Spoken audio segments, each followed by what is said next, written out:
Hi, I'm Matsu Anderson. Welcome to Question and Answer. We have another interesting show for you tonight, brought to you in part by your fellow viewers and their questions. The subjects we're going to cover include borrowing to invest in the stock market, herbal remedies, locked-in RSPs, the birth control pill, and credit cards. Here to help you find the answers to those questions are Dr. Carolyn Dean and financial author Gordon Pape. Welcome, both of you. Carolyn, simple. What's the single most important thing that we should be doing in order to stay well? Well, this may surprise you, but I think it's attitude. If you give the same bad news to two different people, one person may say, well, this is a challenge, and I'll try to find the silver lining in this black cloud. The other person may say, I knew it, my life would be in ruins if I did such and such. It's almost like attracting doom and gloom, a self-fulfilling prophecy. So attitude, I've seen miracles happen when people have a real good positive attitude, and often a good diet and exercise and a good lifestyle goes with the territory of a good attitude. Great. Speaking of attitude, have you got a pill that's going to get rid of the attitude we all have toward the recession, job security? Do you have any prescriptions that were going to help us kick off into 92? Well, it's interesting. I don't have any prescriptions. I don't have a magic pill, but I'd go along with what Carolyn said and take that view as far as money is concerned, and that is you really need to have a positive attitude. We've had so much doom and gloom and bad times, and people are starting to get down on themselves. Exactly. I'm viewing 1992 with cautious optimism. Obviously, the year's not starting well, but I think as the year goes on, we're going to pull out of the recession. We're going to start seeing some recovery, and I think that you should have a positive attitude. You should be paying down debt where you can, taking advantage of lower interest rates to reduce the principal on your loans, and look ahead with some optimism because there are better times ahead. Oh, that sounds good for my attitude.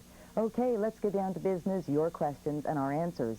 We're going to start off with a video letter about incorporating a business. Hi, my name is Gary Phillips, and I'm from Thunder Bay. I have a question for your financial and legal experts. As a small business person, I'm concerned about incorporation. Specifically, what criteria can I use to determine when I should incorporate, or even if I should bother, what would be the advantages or disadvantages either way? Well, Gordon, Gary sounds like an optimist to me, thinking of incorporating when so many businesses are going under. Well, it's true, Matsu, but you know that in times of recession, very often it's the small businesses which do well because they don't have a lot of overhead. Now, whether Gary should incorporate or not is going to depend on a number of factors. I have my own small business, and I incorporated a number of years ago.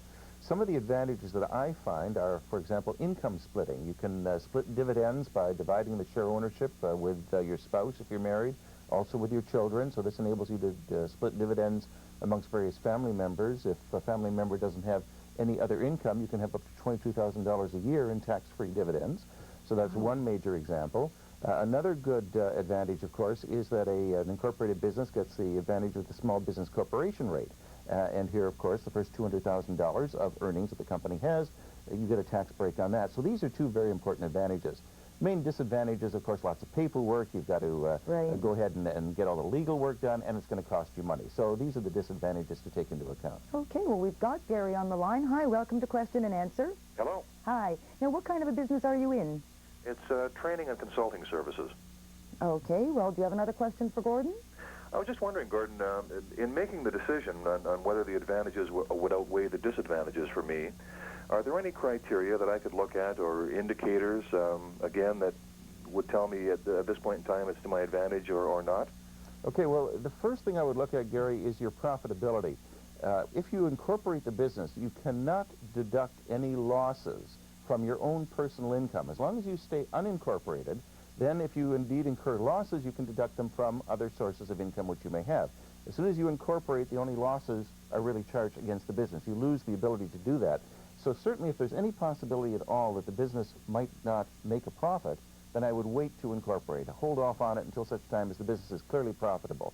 What kind of situation are you in right now? Are you making money? Does it look like the business will be profitable through the next few years? Yes, the business is very profitable right now. I'm just wondering, is there...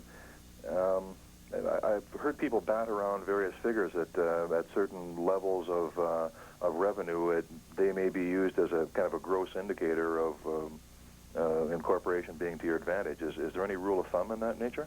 No, I'd be very careful about figures like that because a lot depends on your situation. Are you married? Yes. Okay, you could set up then your spouse as being a co-owner of the business, split dividends with your spouse. This is always a good advantage. You can use the business to employ children in the family. If you have any, this is always good as well. I wouldn't give you any hard and fast numbers to work with. What you have to do is weigh the costs, see how much it's going to actually cost you, A, to set up the business, and then B, on an ongoing basis to fill out the corporate returns and do the legal work and all that kind of thing, and weigh that against the potential tax gains that you may receive from that. Check it all out on balance and see if it makes sense for you to go ahead. Generally speaking, if your business is profitable, I think probably it does make sense. Okay, very good. Okay, that's great. Thanks for calling in, Gary. Thank you. Okay, now, Carolyn, we have a very interesting question for you that was left on our answering machine in mid-December. Hi, I have a question for Carolyn Dean about, I've been hearing things about free radicals and blue-green algae, and I don't understand what free radicals are, and I don't know what the blue-green algae has to do with it and what it all has to do with the immune system. My name is Jerry Eisen. Thank you. Free radicals, huh? That sounds like some slogan from the 60s. Okay, Carolyn, there must be an explanation. What exactly are free radicals? Okay, well, free radicals, they're going to be pretty popular in the 90s as well as the 60s. A free radical is an oxygen molecule with an unpaired electron, making it highly reactive. It's formed during normal metabolic processes, but also with smoking, pollution, radiation damage, sun exposure. All kinds of things can create free radicals. The body is supposed to have antioxidants to neutralize these free radicals. The antioxidants are vitamin C, vitamin E, beta-carotene, lots of carrots, vitamin A, selenium, glutathione, superoxide dismutase, all to neutralize these free radicals. So what do they do? What does free radical do to you? Right. Well, they damage you. They can actually cause cellular damage to tissues, causing cancer, arthritis, degenerative diseases, heart diseases. So they're very, very important.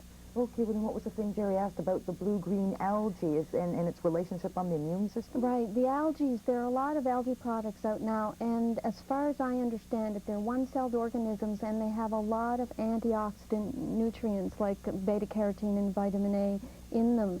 So people, I think, are taking them to try to neutralize these free radicals in the body. It's kind of balancing out what negative effects our environment is having on us. And the other question was about the immune system. Mm-hmm. You see, if the immune system is impaired by free radicals, then it can't work as hard. So all these nutrients people are taking to try to boost the immune system and fight disease. So if I understand what you're saying correctly, if I eat a lot of carrots, I don't have to worry about it. Yes, but you have to wash them and soak them in cold water. I knew we'd get the cold water in here Yeah, somewhere. there's definitely that one was for you, Gordon. And it's back to you for another question that was left on our answer machine, and it's about investing.